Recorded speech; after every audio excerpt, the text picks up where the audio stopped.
6-এর 2 উপধারা যেটা চ্যালেঞ্জ করা হয়েছে, ওইখানে বলা আছে যে মন্ত্রী তার একক বিবেচনায় কোনো একক ব্যক্তি বা কোম্পানির সাথে আলাপ আলোচনা করে তাকে বিদ্যুৎ উৎপাদনের কন্ট্রাক্ট সাইন করতে পারবে। অর্থাৎ যেখানে সরকারের যত ক্রয় একটা প্রক্রিয়ার মধ্যে দিয়ে হয়, একটা টেন্ডারিং প্রসেস যেটাকে আমরা বলি, একটা প্রক্রিয়ার মধ্যে দিয়ে হয়, কিন্তু এই বিদ্যুৎ কেন্দ্রগুলি মন্ত্রীর একক বিবেচনায় সে যাকে ইচ্ছা তাকে যত টাকা ইচ্ছা তত টাকায় চুক্তি করার ক্ষমতা দেওয়া হয়েছে, যেটা অবশ্যই এটা মানে কোনো সভ্য রাষ্ট্রে কোনো মন্ত্রী এরকম একক ক্ষমতা থাকতে পারে না। আর এটা তো জনগণের টাকায় এটা করা হয়েছে। আমরা মামলায় এই গত কয়েক বছরে এই কুইক রেন্টালের জন্য যে বিদ্যুৎ কেন্দ্রগুলিকে বসিয়ে রেখে ওইসব চুক্তি অনুযায়ী যে টাকা দিতে হচ্ছে, মোটামুটি একটা 1,00,000 কোটি টাকার বেশি এই কোম্পানিগুলিকে টাকা দেওয়া হয়েছে।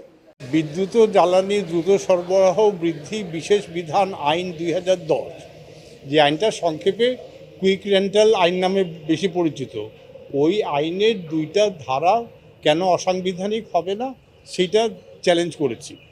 6-এর 2 মানে 6 ধারা 2 উপধারা আর 9 ধারা।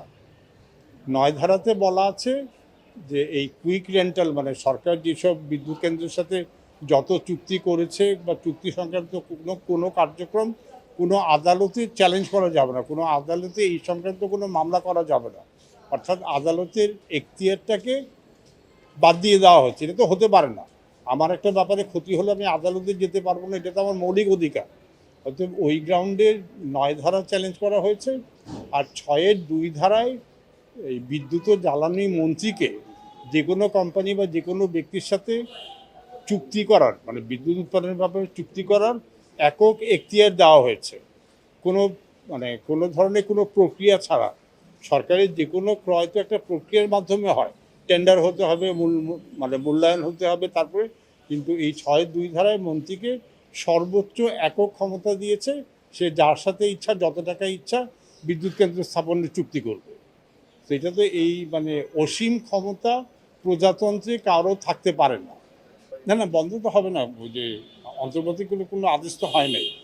কুইক রেন্টালগুলি তারা যে চুক্তি অনুযায়ী আমরা সবাই জানি যে বিদ্যুৎ উৎপাদন করুক না করুক তারা প্রতি মাসে তারা ভাড়া পাচ্ছে, এবং সরকারি হিসাব দিয়েছে যে এখন বোধহয় তাদের কাছে সরকারের 70,000 কোটি টাকা পাওনা আছে, মানে তারা সরকারের কাছে পায়।